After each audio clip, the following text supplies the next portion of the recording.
ভিডিওতে আমরা চতুর্থ শ্রেণীর প্রথম পর্যায়ক্রমিক মূল্যায়নের বাংলা ৭ নম্বর স্কুলের প্রশ্নের উত্তরগুলো আলোচনা করব।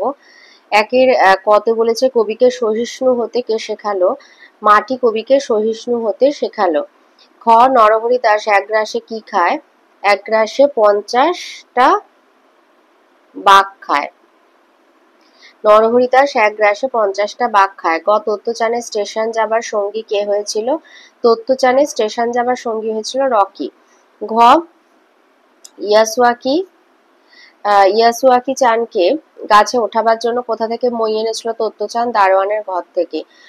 পিঠে কি দিয়ে তৈরি হয়েছিল? কাদা দিয়ে। চ রবীন্দ্রনাথ রচিত গানগুলি স্বরলিপি বিভিন্ন খণ্ডে কোন বইতে আছে? স্বরবিতান বইতে আছে। ছ শিশু তার বাড়ির গলি দিয়ে কোথায় যায়? পাঠশালাতে যায়। বর্গিঞ্জয় শ্যামলালকে? শ্যামলাল একজন খালাসি। ঝ উপেন্দ্র কিশোর রায়চৌধুরীর লেখা তোমার প্রিয় একটি বইয়ের নাম গুপি গায়েন বাঘাবাইন। কুহুনবুৎসু বলতে কি বোঝো? তোময়ের উপাসনা স্থল। ট লুসাই পাহাড়ের বিস্তার কতখানি জায়গা জুড়ে? 650-700 বর্গমাইল জায়গা নিয়ে লুসাই পাহাড়ের বিস্তার। তাহলে 650-700 বর্গমাইল জায়গা নিয়ে লুসাই পাহাড়ের বিস্তার। ঠ দিয়েছে রাতের বেলা জানালা দিয়ে বক্তা কাকে দেখে? রাতের বেলা জানলা দিয়ে লণ্ঠন হাতে পাগড়ি পরা পাহারাওয়ালাকে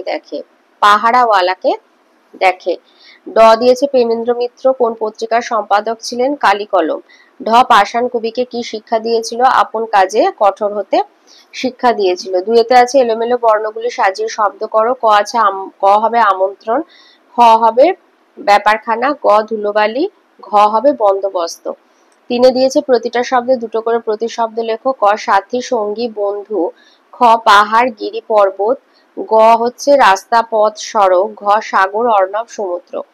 চারে দিয়েছে সন্ধি বিচ্ছেদ করো। ক রত্নযুক্ত আকর, রত্নাকর। মেঘযুক্ত আলোক, ক্ষয় হবে মেঘযুক্ত আলোক, মেঘালোক। পাঁচে দিয়েছে অর্থ লেখো। সহিষ্ণুতা, সহিষ্ণুতা মানে হচ্ছে সহ্য করার ক্ষমতা। সহিষ্ণুতা হবে ধৈর্য বা সহ্য ক্ষমতা। তাহলে সহিষ্ণুতা হবে ধৈর্য বা সহ্য ক্ষমতা।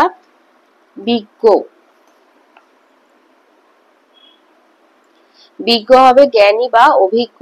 বিজ্ঞ হবে জ্ঞানী বা অভিজ্ঞ। গতে আছে করি।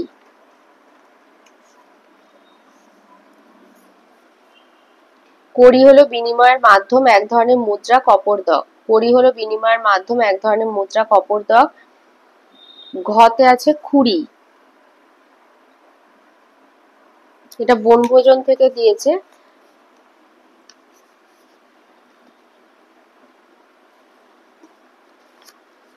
এই যে খুরি, খুরি মানে মাটির পাত্র।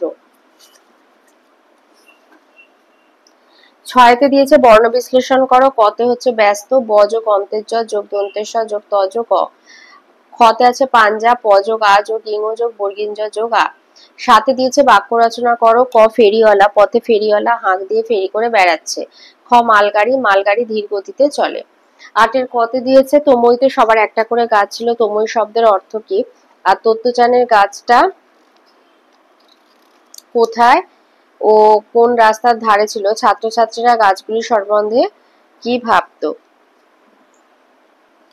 তমই শব্দের অর্থ লিখবে তত্ত্বচানে স্কুল।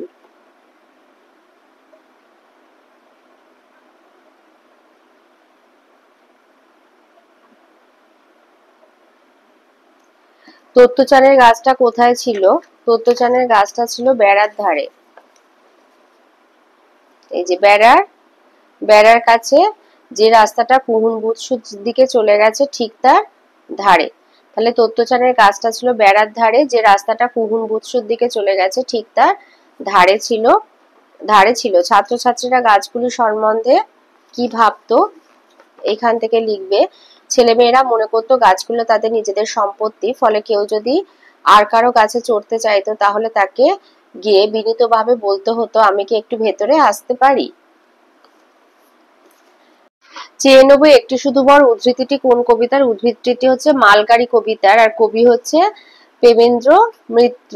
প্রেমেন্দ্র মিত্র কবি কখন কার কাছ থেকে একটি বর চাইবেন? এই যে জন্মদিনে যদি মিষ্টি একটা পরী ভুলে কবির বাড়ি আসে তাহলে তিনি শুধু একটা বর চেয়ে নেবেন। কখন না জন্মদিনে কার কাছ থেকে, জন্মদিনে যদি কোনো মিষ্টি পরী ভুলে কবির বাড়িতে আসেন তাহলে কবি তার কাছ থেকে একটা বর চেয়ে নেবেন। আর এমন বর কবি কেন চাইবে? লিখবে যে মালগাড়ি হয়ে কবিতার কথক অশেষ চলতে পারা সুখ অনুভব করতে চান, তাই তিনি এই বর চাইবেন। তাহলে তিনি চলতে চাওয়ার, অশেষ চলতে পারার সুখ অনুভব করতে চান। তাহলে মালগাড়ি হয়ে কবিতার কথক অশেষ চলতে পারার সুখ অনুভব করতে চান, তাই তিনি পরীর কাছে মালগাড়ি হওয়ার বর চেয়ে নেবেন। ৯ কতে বলেছে বর্ণগুলির সঠিক নামকরণ করো। ব হবে অন্তস্থ বর্ণ, হ হবে উষ্ম বর্ণ, ত দন্ত বর্ণ, আর ট হবে মূর্ধন্য বর্ণ। ক্ষয়তে দিয়েছে আশ্রয় স্থানভাগী বর্ণগুলির উদাহরণ দাও, অনুস্বার আর বিসর্গ। এগুলোকে অযোগবাহু বর্ণ বলা হয়ে থাকে। আর গতে দিয়েছে সন্ধি কাকে বলে।